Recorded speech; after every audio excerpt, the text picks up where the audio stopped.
The topic of today's lecture is food and drinks. This is an extremely important topic in Ayurveda, and the longest chapters in the great texts of Charaka Sushruta, they all relate to food and drinks, at least as important as formulations, if not more important.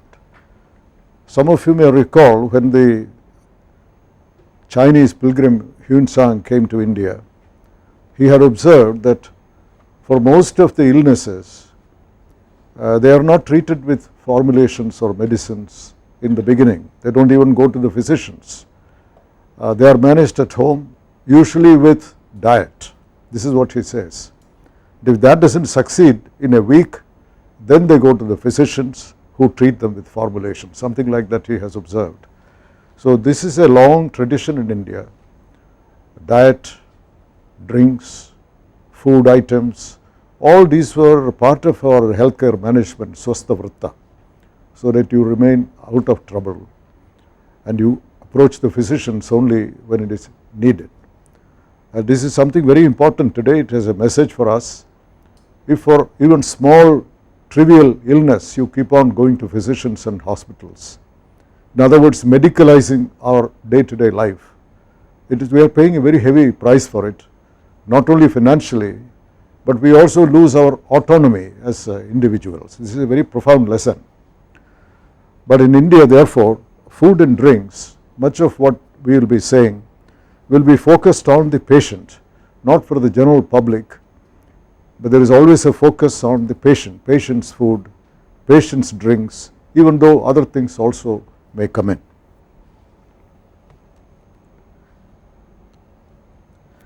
To give you an idea of the contents of this lecture, one is food, the classification of food, with examples from different groups. They were classified into 9 or 10 groups, and each group has many subgroups, vegetarian, non-vegetarian, etc.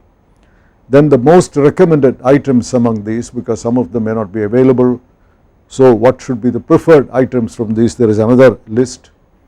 Then food is not eaten raw, most of them will have to be cooked, and cooked food has its own classification because it transforms the food. Drinks, when you are thirsty you have to drink, but after meals there is postprandial drinks, that is also very important, separate category, especially when we are dealing with patients. And physical properties of food articles, that is a very important area on the basis on which you choose. Unwholesome and incompatible foods, very important subject in Ayurveda, how incompatible food can create all kinds of problems, health problems, diseases, sometimes even cause death. So all those are listed. Then a very important classification of food on the basis of rasa or taste, and how it correlates with the Panchabhutas, that is a most important aspect of food. Then etiquettes for dining. Food is not only a biological necessity to survive, but you have to enjoy the food. That is part of the consideration in food and drinks in Ayurveda. So there is an etiquette for dining, how to sit down, what kind of utensils to use, what sequence in which we should eat, all these are mentioned. And finally there is something about food safety, that also is the physician's responsibility. So we will be covering all these items in this lecture.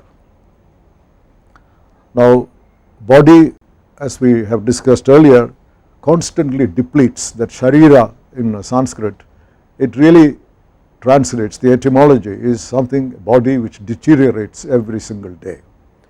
So when there is a constant depletion, there is a need for constant replenishment. It has to be supplied what is lost, and that is the basic function of food. So we are made up of the food that we eat, and it nourishes the dhatus which are depleting, and it maintains the equilibrium of the body. Otherwise, if there is constant depletion with no replacement, in famine time for example, people become underweight, they become very sick. You have remember the photographs during the prisoners of war. If you look at the pictures, you can see what happens.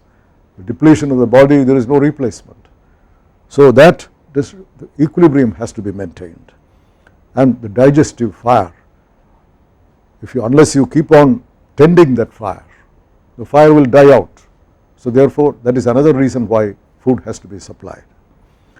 And there are, as I mentioned, several chapters dealing with these, long chapters in these Ayurvedic texts dealing with food and drinks. And all food articles, like the dhatus in the body, they are composed of all the 5 bhutas. This is a very important consideration. And these 5 bhutas, the dominants, they are not all equally represented. That is, ether, air, fire, water, earth.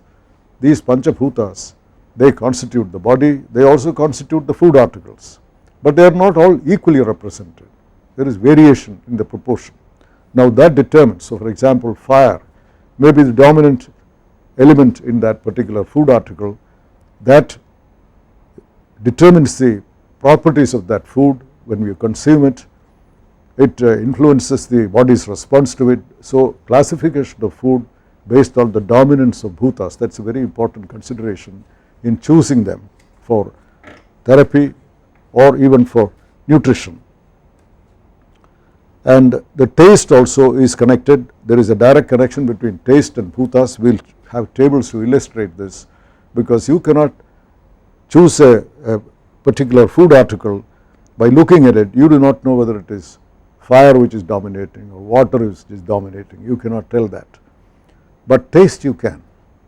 Now taste is an indirect indication for which bhuta is dominant. So there is a connection, we will mention that as we go along. Now based on this dominance, food articles may be dominated by earth, which is parthiva, which is heavy, watery, apya, may be fiery, which is agnaya, airy or vayavya, or it may be ethereal, become lighter and lighter. So the heaviest is earth, and as we go along ethereal, it is very light. Now parts of the body and tissues derived from these categories are also identified for our purpose here. Heavy, light, solid, liquid, these properties are important in the choice of food articles, especially for medical purposes. And when Sushruta correctly says here, he has repeated that more than one place, a physician who lacks detailed knowledge of food, its varieties, preparation and functions, can neither protect the health of the healthy nor treat the illness of the patient. So this is a very important statement from no less an authority than Sushruta, the importance of food, what is nowadays called pathya. In fact, I know senior Ayurvedic physicians of the traditional method of training. Many of them believe that with pathya alone you can treat many of the illnesses successfully. There is no need to use formulations. They go to that extent. That underlines the importance of this subject of food and drinks. Now classification based on primary taste. I mentioned earlier on that the dominance of bhutas are very important, which we cannot determine by looking at it. So one way for us to determine is taste, which is easy to do. So here sweet, there are 6 primary tastes in Ayurveda with so many subtastes, 63 varieties are there. But if you take sweet taste or madhura, it is dominant bhutas in that is earth and water. And you can see the examples given, milk, ghee, muscle fat, marrow, all these are given with the dominant taste is madhura. And the dominant bhuta, so if you are taking something, let us say milk, if you are taking something which has the dominance of earth and water. It is a heavy element. Then we have sour, which is the next. The dominant bhutas there are earth and fire, which is less heavy than the sweet, and examples given fruits like dadima, matulunga, etc. Those are, it is less heavy than sweet. Then the next is salty or lavana, water and fire, and here it is there are salty vidas, saindhava, rock salt, different types of salt, but the dosha dominance is different. Then we come to 3 lighter, we are progressively going to lighter and lighter, pungent, which is katu, air and fire, and mulaka, lashuna, garlic. those are examples of that.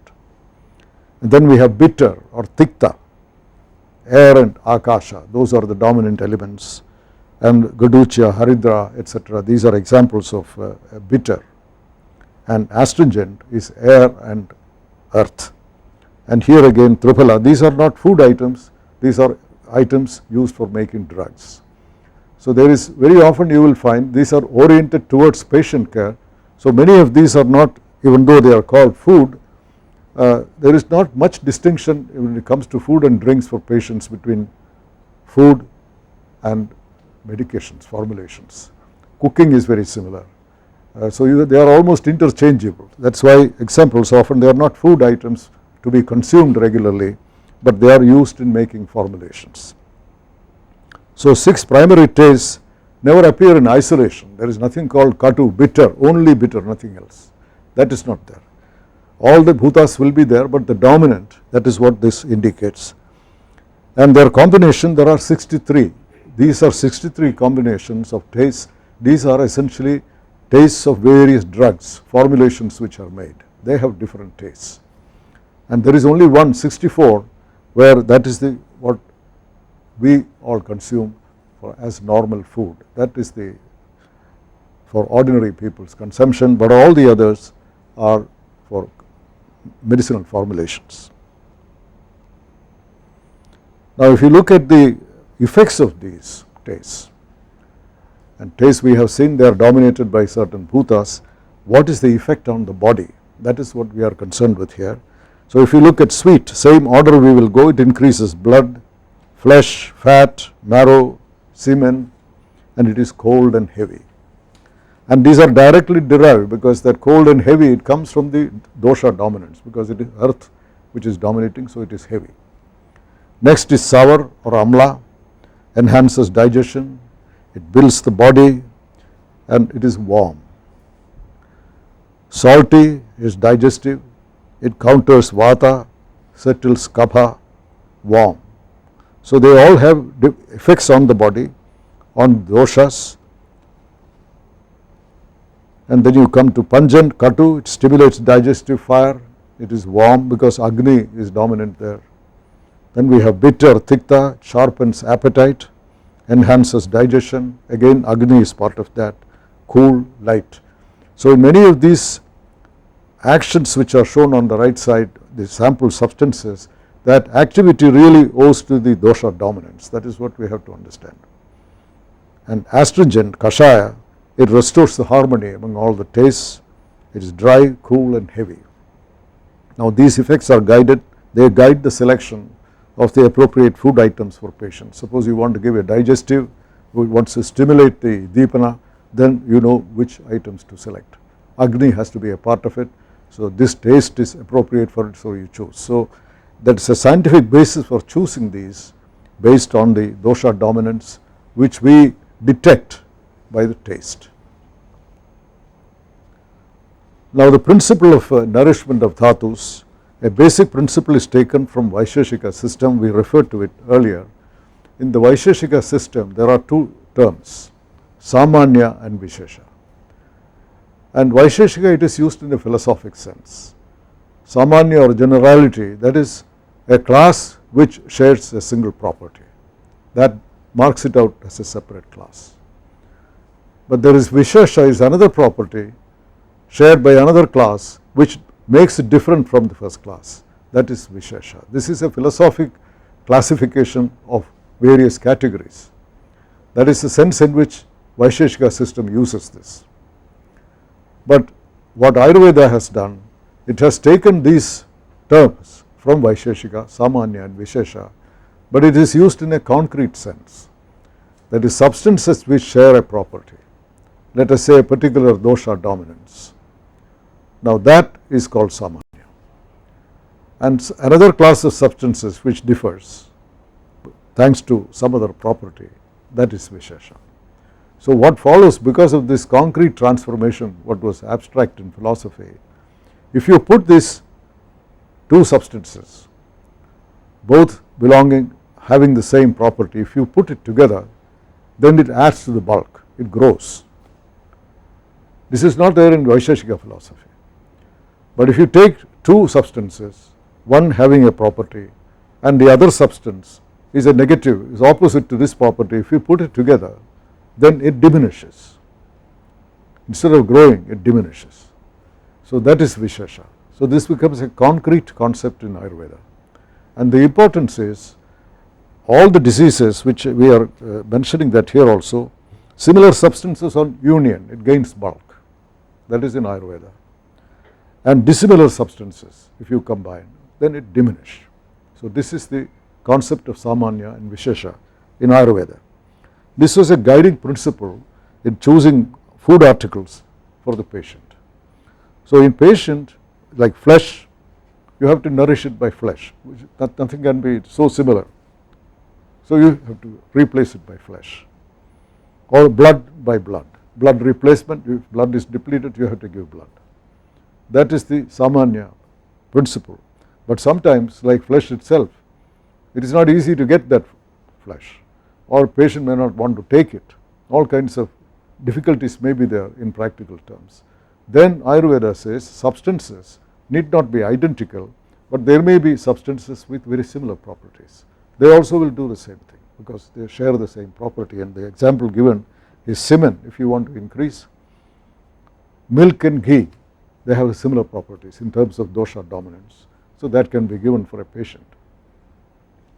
Now, apart from the detailed knowledge of various food articles listed in this general classification, a physician had to be fully conversant with the properties of the primary tastes, the dominant bhutas. That is the crucial thing based on which you make the selection for a particular diet, designing a diet.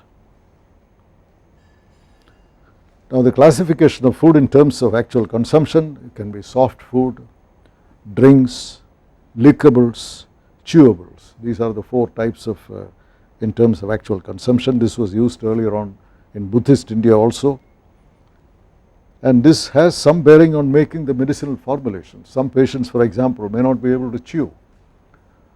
Then you have to design it as a lickable because he doesn't have teeth or some problem with his dentition.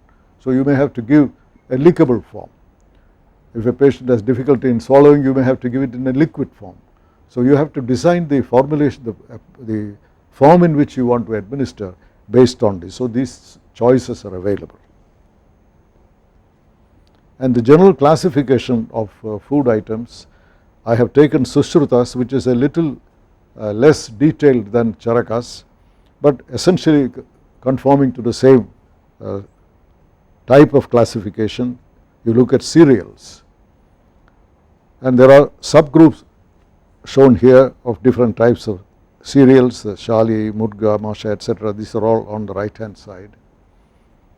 There are 9 different varieties. Then meats, there are 2 subgroups. One is Jangala and the other is Anupa, 2 different types. First is swift runners, scatterers, peckers, cave dwellers, all those are listed on the right hand side.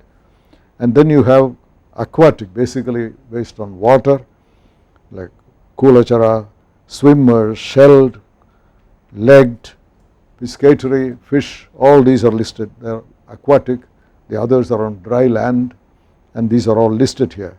I have taken one from a subgroup to show how detailed this classification is. This is a group and subgroup, and I have taken one from each subgroup to show you later on how detailed the classification is. Then we have fruits, very different types, so again subgroups are there. Dadima, fruit of palm trees, grapes, etc. And then greens, vegetables, so many different types. Again, many of these are used in ordinary diet. They are also used in making medications. Then we have tubers, khandas, there are no subgroups in that. Salts, different types. Prepared foods, kritannas, because all these which you have indicated above, they can be made into gruels, they can be made meats preparations, soups, other types of prepared food, fried items and so on. Sweet edibles, there are no subgroups. Drinks after meals, there are no subgroups. These are the 9 groups which Sushruta has listed. Now let us look at the detailed, you see, look at this, taken from the Jangala group, the Sali group, cereals. Numerous varieties are listed here. Some of them are not identifiable today, but these are what are listed here in the subgroups. But look at the details.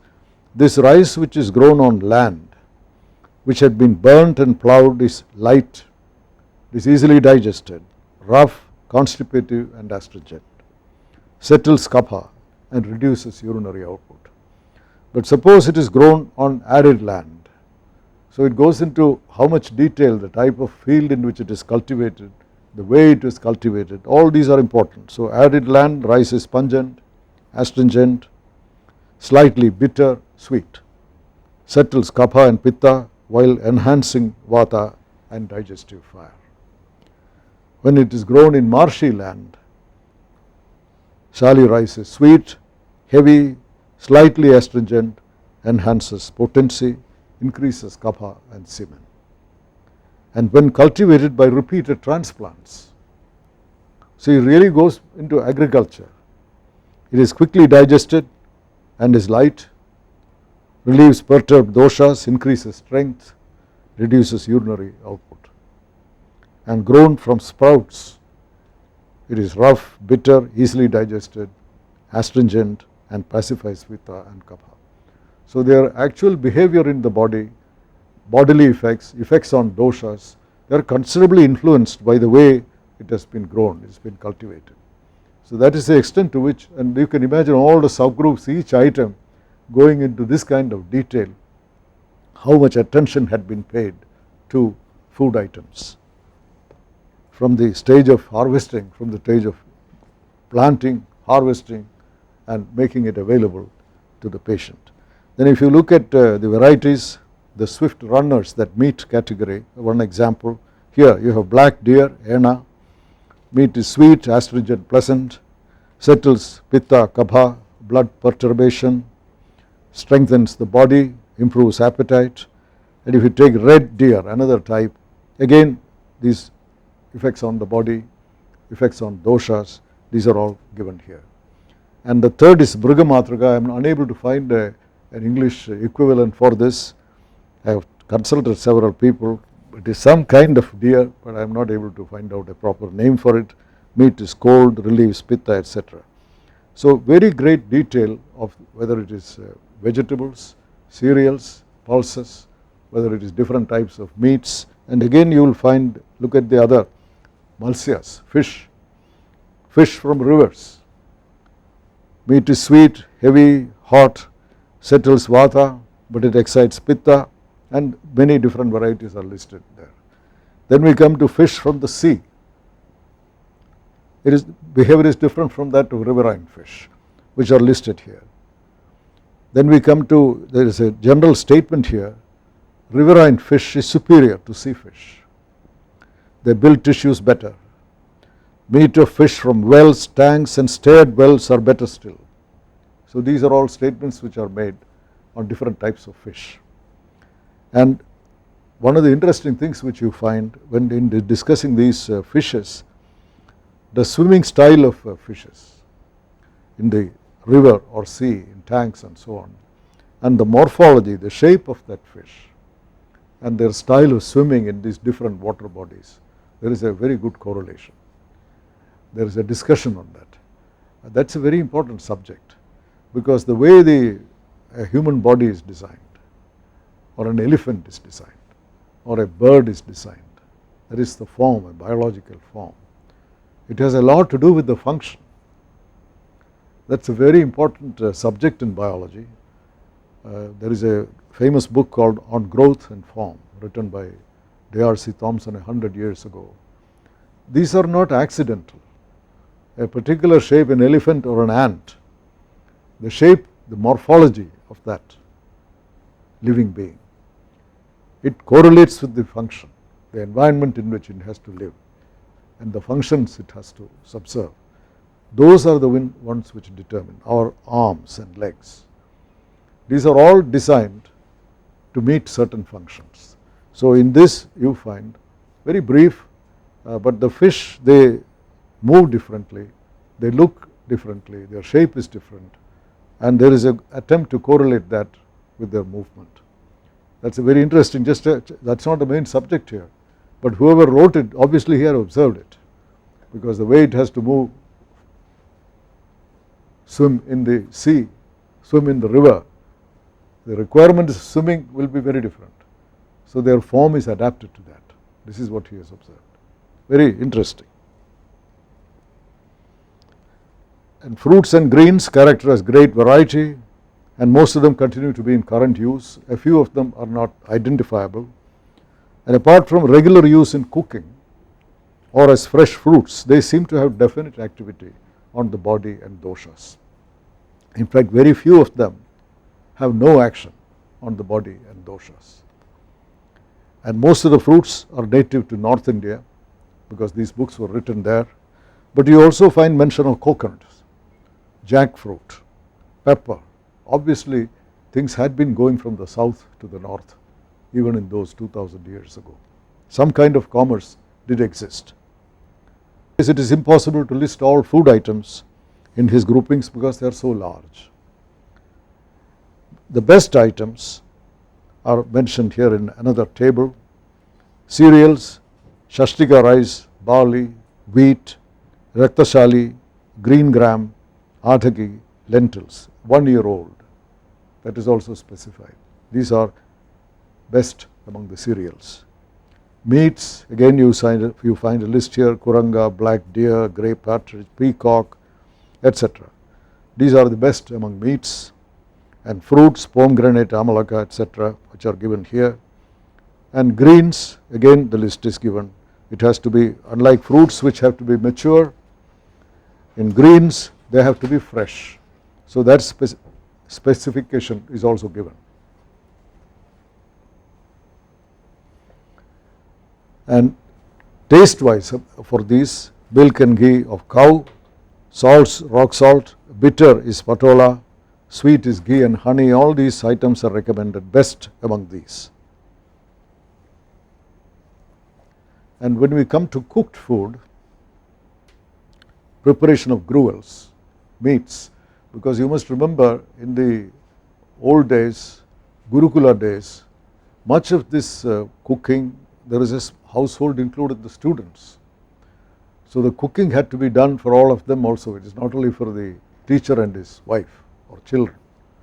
So there was something like a small community kitchen.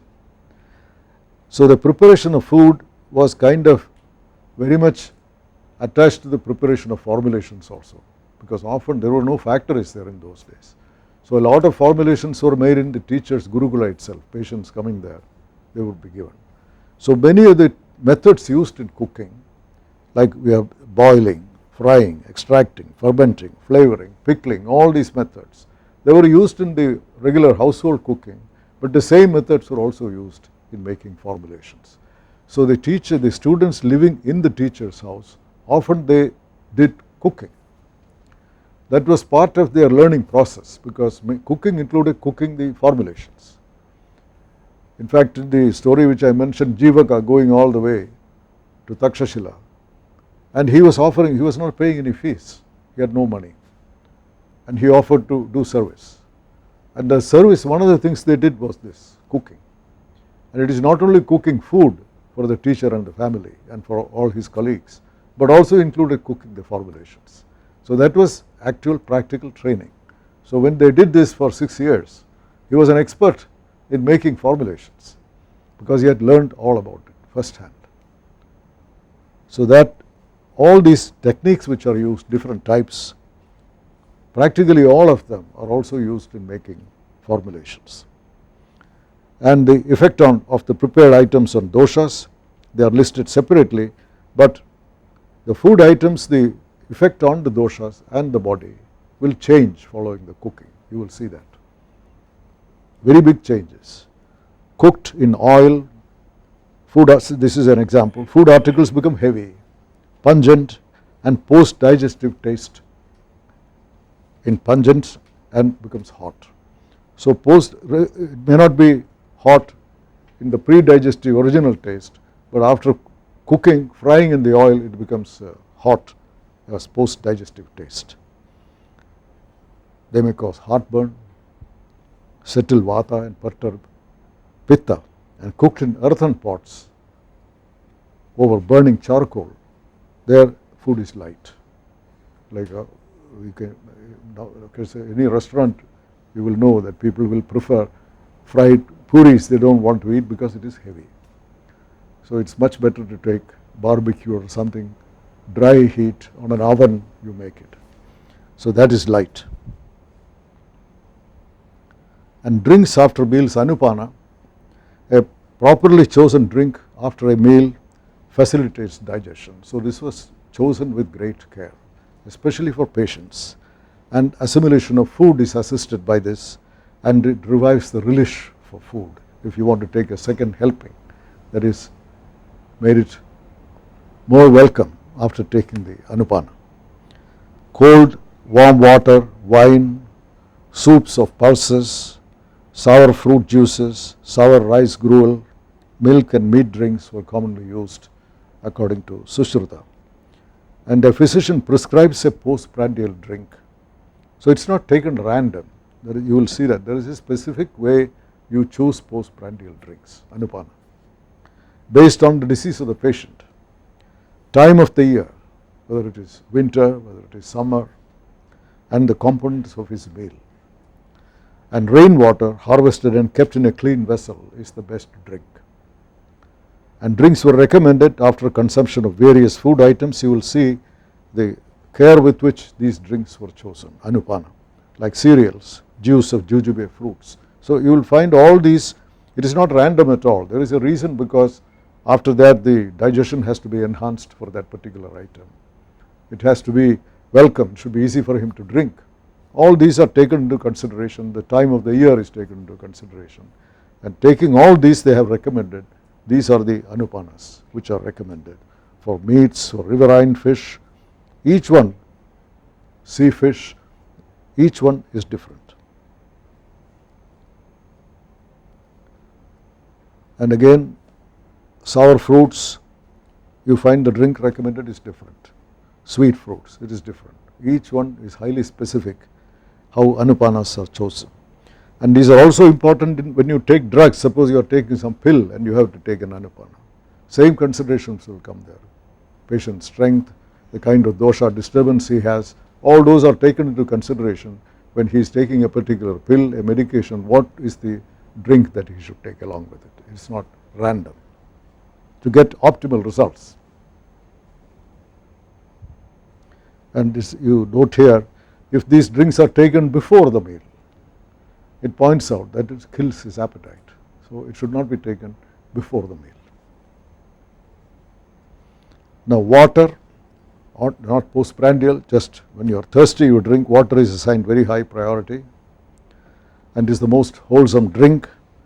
But instructions on collection of water, you see the seasons and the sources from which it should be collected.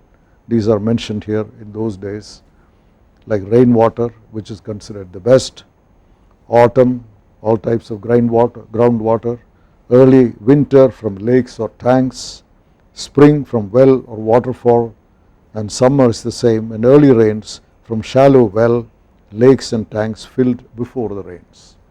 So these are the recommendations. Many of these are no longer relevant because we live in a different environment altogether, but these were the guidelines given in those days. And water purification, which was recommended, there is something mentioned, it looks like alum, which will remove the turbidity of water that is mentioned, and storage in clean vessels. As you know, there is a lot of interest now in using copper vessels, because evidence that copper vessel has an antibacterial property, but it should be clean vessels, that is mentioned. And special stands are described for water purification, and the water fit to drink should be clean, light, cold, and free from smell or obvious taste. And quality of water in rivers flowing eastwards, this is also mentioned, westwards, southwards, originating from different mountains, these are all like Vindhya, Himalayas, these are all mentioned, the tastes are different.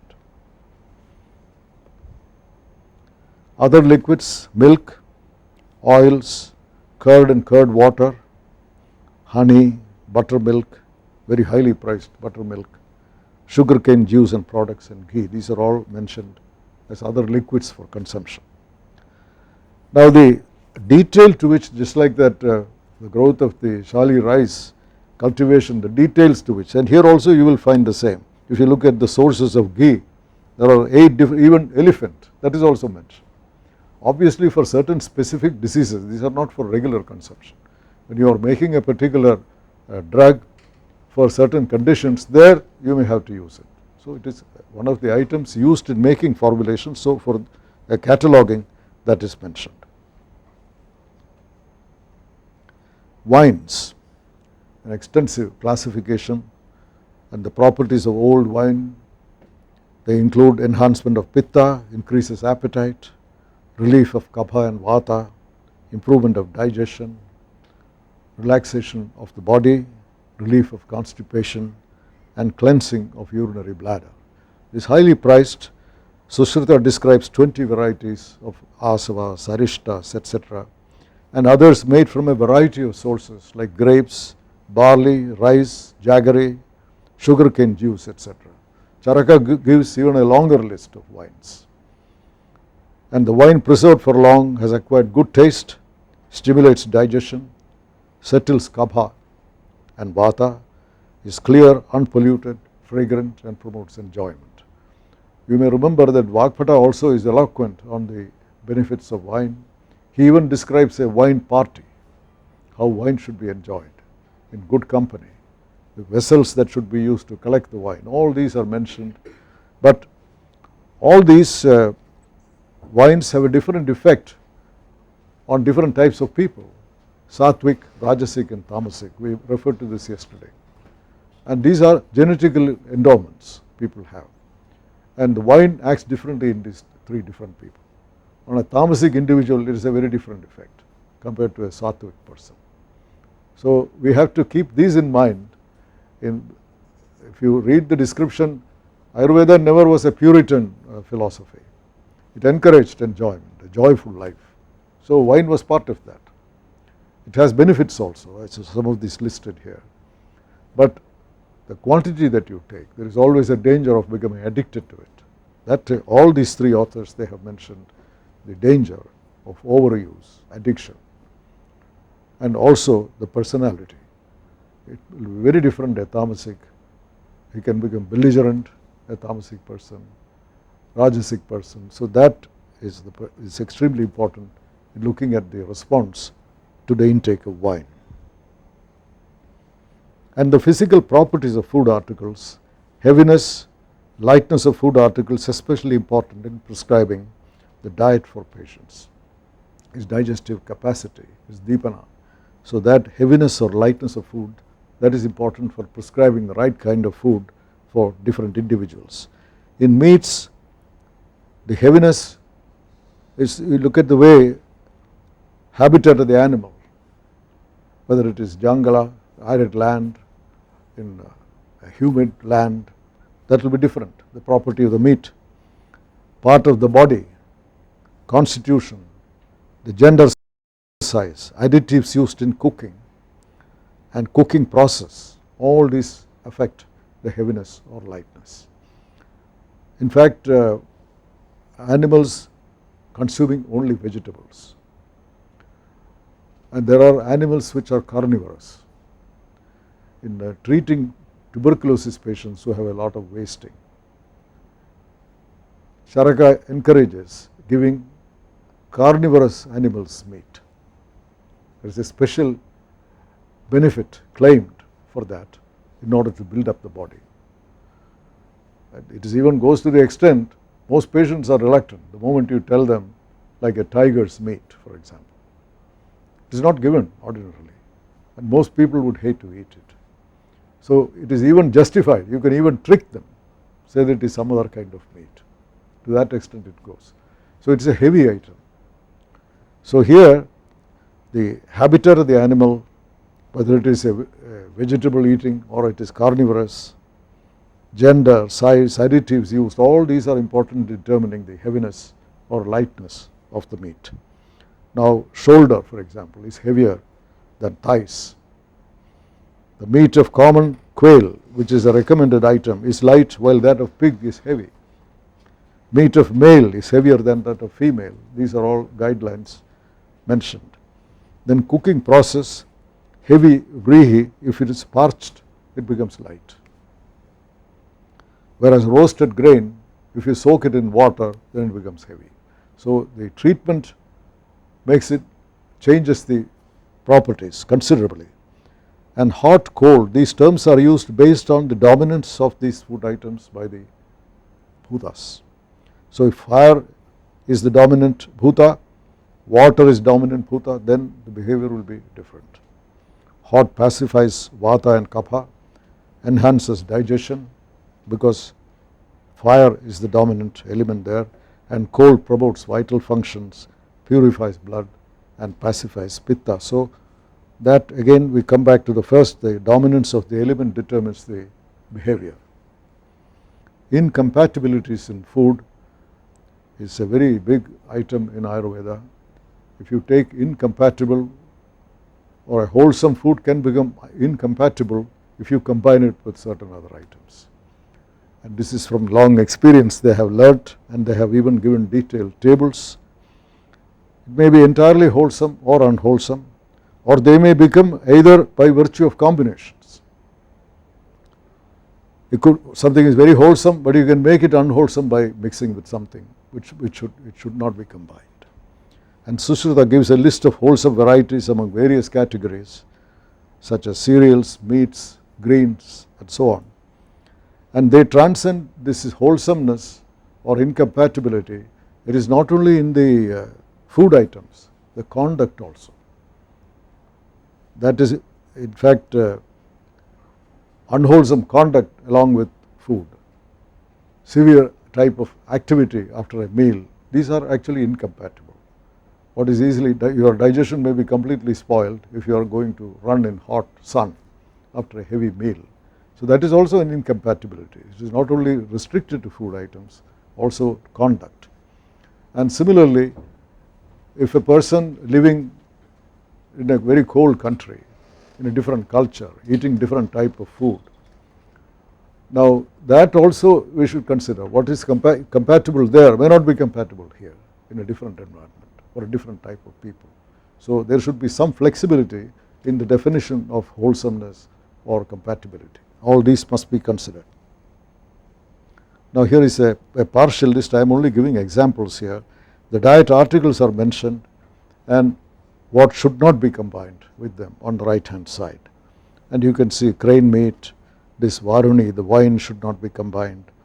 Rohini, that should not be combined with milk. Wine should not be combined with payasa. Like that, a series of things are mentioned here. Radish should not be combined with honey. These are only examples. Like fish, chili chima, this is actually considered fatal. But that there is some confusion about that chili chima. Nobody knows what exactly is that kind of fish. I have not been able to identify that, but it is considered highly incompatible with milk. Banana with milk and buttermilk, it is considered incompatible. Some of these it's difficult for us to, under what context they said this, but it is considered incompatible. Pigeon meat, incompatible, it fried in mustard oil. Partridge, peacock, cooked in fire with eranda. Ghee preserved in a brass container for over 10 days, highly specific. And crane meat cooked with pig fat and coconut. So there are a whole lot of them. I have just taken a few examples which could be familiar with us.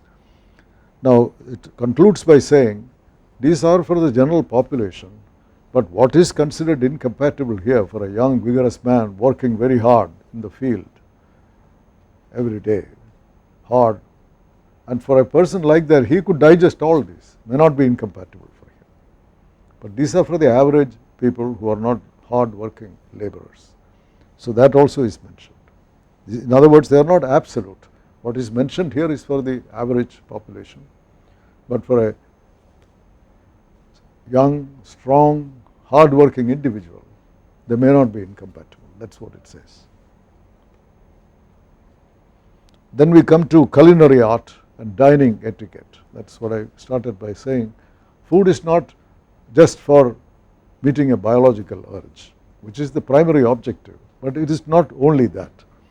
So this particular thing about cooking as an art, now there is a big discipline, subject itself, there are big institutes dealing with this, hospitality industry, running institutes, how to cook, how to serve it, all these they have become very elaborate. So culinary art was highly prized in those days. The kitchen should be spacious, clean, and the cook should be clean and trustworthy. Surroundings of the kitchen and dining room should be private and adorned with flowers. See the kind of ideas that they had. And the food should be enjoyable and of high quality. The diners should sit on a raised seat, assume a relaxed attitude, and take interest in the meal, interest in what you are eating, not just gulping down. So the prudent individual prefers light, emollient, hot, largely liquid and wholesome food at the appropriate time and appropriate quantity.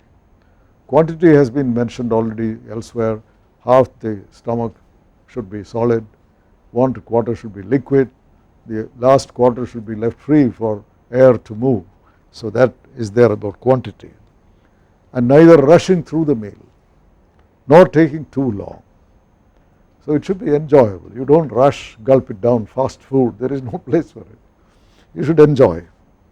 And according to convention, sweet items are served first. But sweet items, you will see, there are pomegranates. Papaya is not mentioned because there was no papaya in India. It was brought in by the Portuguese. So we have pomegranates, lotus stalks, sugar cane. These are all the starters in those days, sweet items. Followed by sour and salty in the middle, and other rasas for the last part. This was the sequence in which food was served in those days. And dining etiquette, see the detail everywhere. I am skipping all this, but look at the detail. This gives you an idea. Like serving the items, there has to be special types of containers. Now if you look at that, ghee, it's in iron vessel, gruel in silver vessel. Obviously these were rich people who could afford this type of the kind of description, whether it is food or healthcare, everywhere. These are people who could afford. There is no question about that, whether it is Charaka or Sushruta. There are in that first assessment of a patient, can he afford the treatment? That is one of the questions which is being asked. The only place, I have a Japanese friend who is interested in Ayurveda, a scholar, and he once told me that when you read these, it looks like they only treated rich people. That is a common impression that you get. If you look at that, for example, silver vessels, fruits, leaves, again, meat, drinks, silver vessel. Boiled cooled water, copper is mentioned here in this list. Syrup, wine in earthen vessel. And rice, pulse with lickable items, large attractive vessel, no particular mention. But the only place I have seen, after Professor Yamashita told me this, I had never thought on those lines. Then I searched and I found there is only one place, perhaps the only one place, the whole of Ayurveda, where the ability of the patient to pay is mentioned. That is when you talk about fermentation. Fermentation, like special type of whole body fermentation, you have to have a special setup like Jantaka, for example. Now in discussing that, Charaka says, this is very elaborate. You have to have a special type of constructed place to do this kind of fermentation. In that connection, he says, for those who cannot afford, there is a no frills method of doing this. He mentions that. That is the only place I have seen a reference to. It is not that they did not treat them, but when the book is written, they only pay attention to these. But they obviously were aware of this, and that one mention, I wrote to Professor Yamashita, you look at this. So it was not that the problem was ignored, they knew that. So here it gives an idea of how much detail about how to serve these items in the ideal conditions. Now conduct after meals. Chewing astringent, pungent, bitter substances like areca nut, camphor, cloves, betel leaves, etc. desirable to get rid of sliminess in the mouth, and relax like a king. This is what it says. Till the strain of the dinner is over, and walk a little bit, not too much heavy exercise, and then lie down on the left side for repose, not for sleeping, but to relax. Pleasant sounds, sights, smells are desirable at this time. This is getting the full enjoyment of a meal. Exposure to hot sun, severe activity that is forbidden, and many other directions on meals, indicating the great importance attached to food and how it should be enjoyed. Now, when you come to food safety, it is an important item, especially for the royal physicians.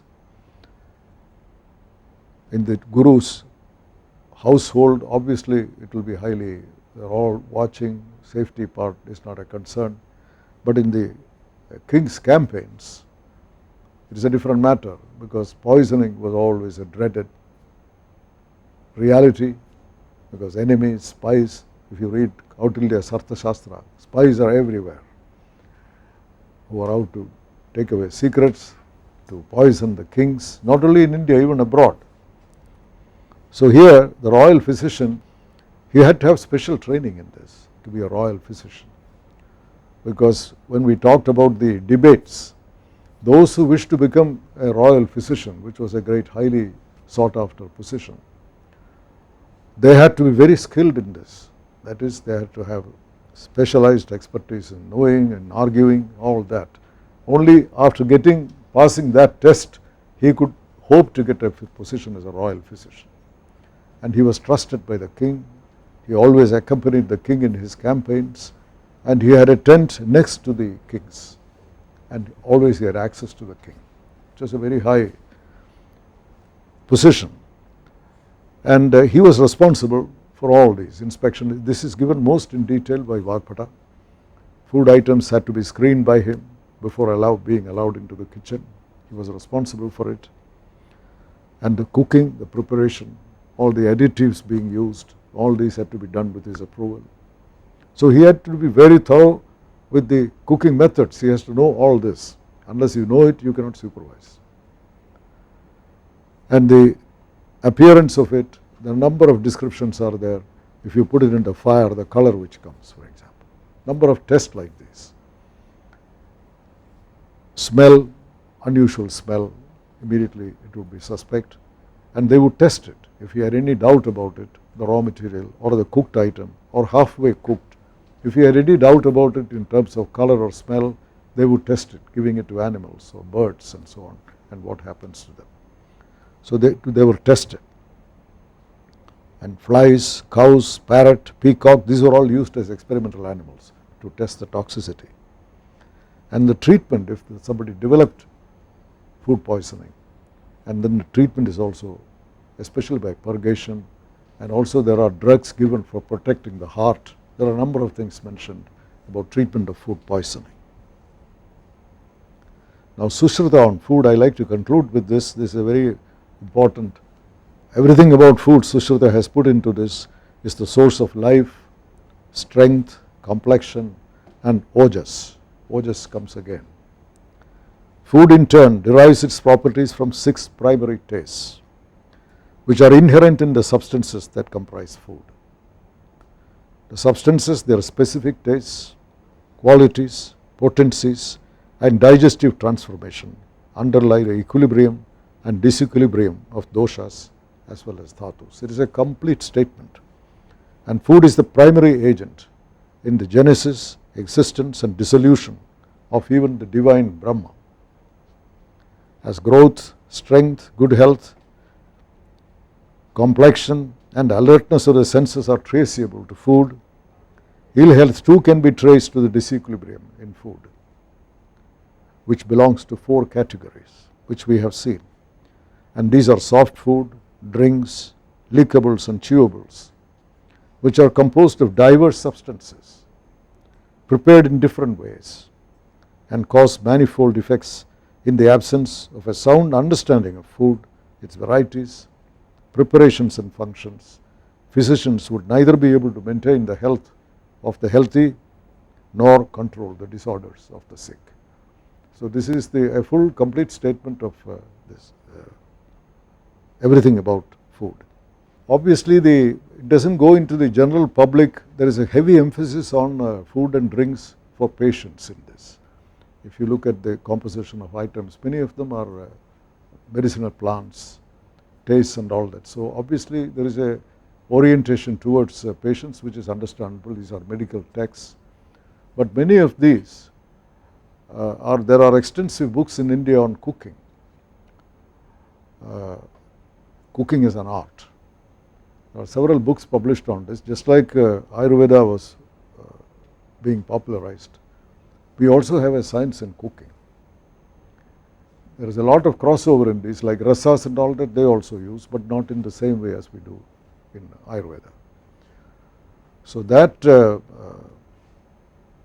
literature, which many of these our reception or hospitality industry people, I have talked to some of them, just like we take interest in Ayurveda, history of food and drinks in Ayurveda, they take interest in the tradition of cooking. A lot of overlaps are there, but that is something which we should keep in mind. There is a very rich, varied heritage in regard to food in India. This is one sector, but we also have the other sector, which are used for the general public, for reception, royal reception, etc. If you go to the Central Food and Technology Institute, their library in Mysore, you will find a whole lot of literature on this, food in ancient India. And there you will find food items coming from outside, like mercury coming from outside in the treatment part. Rasa Shastra did not originate in India. We have contributed. Similarly, number of these things like tapioca, which are all being used today, pepper, not pepper, the red chili, or papaya. Number of items are introduced by Portuguese here. So in their library you will find a whole lot of books, new types of cooking, when new types of food items come. So we have an extensive heritage in the area of food and drinks, and we have Ayurveda is one sector in that. That I think we should remember when you look at food and drinks.